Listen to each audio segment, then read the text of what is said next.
Hello बच्चों, कैसे हैं आप लोग। आशा करते हैं आप लोग बहुत अच्छे होंगे।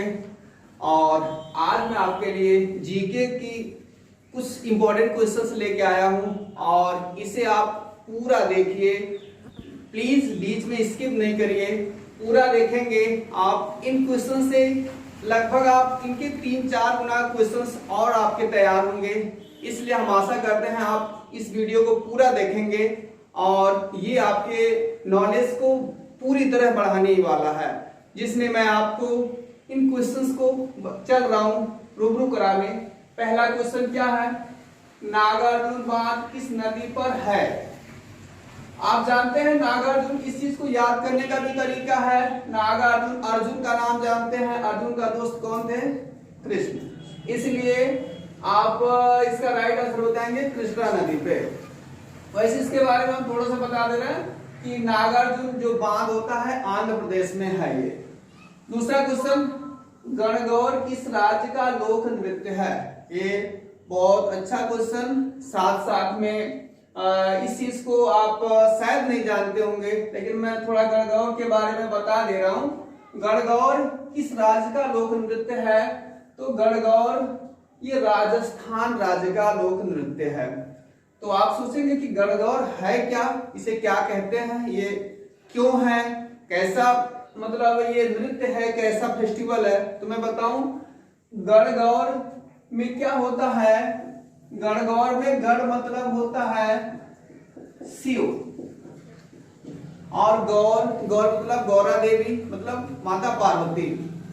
तो ये त्योहार शिव और माता पार्वती से संबंधित होता है, जो राजस्थान में मनाया जाता है। इसमें कुंवारी जो लड़कियां होती हैं अच्छे वर के लिए व्रत करती हैं, तथा जो और शादीशुदा स्त्रियां होती हैं ये अपने पति के दीर्घायु की कामना के लिए गणगौर व्रत रखती हैं।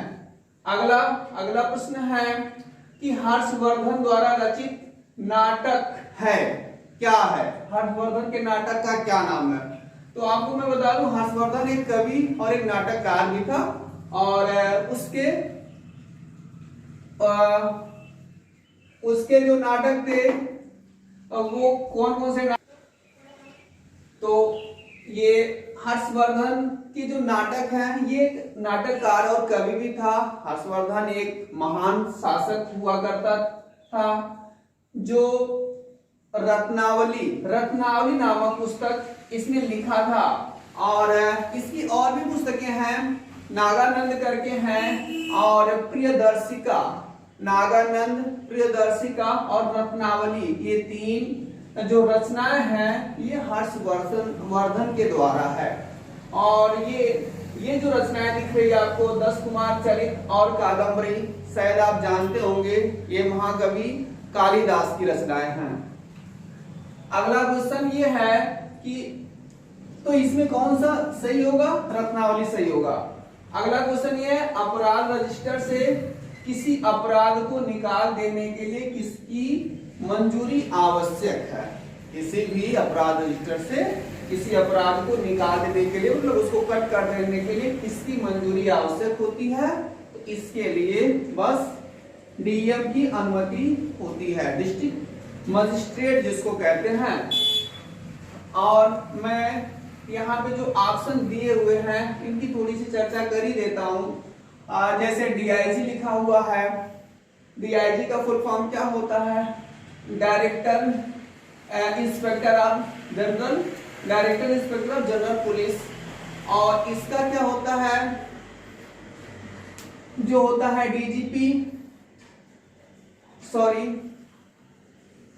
डायरेक्टर जनरल ऑफ पुलिस इसका नहीं होता है, सॉरी, ये deputy inspector of general police होता है। और ये डीजीपी का होता है डायरेक्टर जनरल ऑफ पुलिस।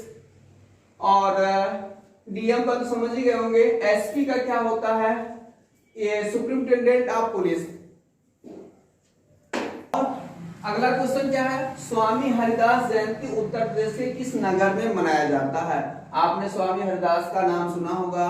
स्वामी हरिदास एक महान संगीतज्ञ थे और वैसे तो इनका जन्म स्थान अलीगढ़ माना जाता है, अलीगढ़ कहा जाता है। लेकिन इनका जीवन और इनका पूरा ये जो साधक जो जीवन रहा ये वृंदावन में बीता था। इसलिए उत्तर प्रदेश के वृंदावन में ही स्वामी हरिदास की जयंती मनाई जाती है। ऐसा कहा जाता है कि एक बार अकबर तानसेन के साथ खुद वृंदावन आया था और स्वामी हरिदास जी के संगीत को सुनने के लिए, लेकिन स्वामी हरिदास जी का संगीत सुनने में उसे बहुत दिनों तक रहना पड़ा। कई दिनों के बाद वो उनके संगीत को सुन पाया था। एक बात और बता दे, वृंदावन में ही एक मंदिर जिसका नाम है पागल बाबा मंदिर, ये भी वृंदावन में ही पाया जाता है।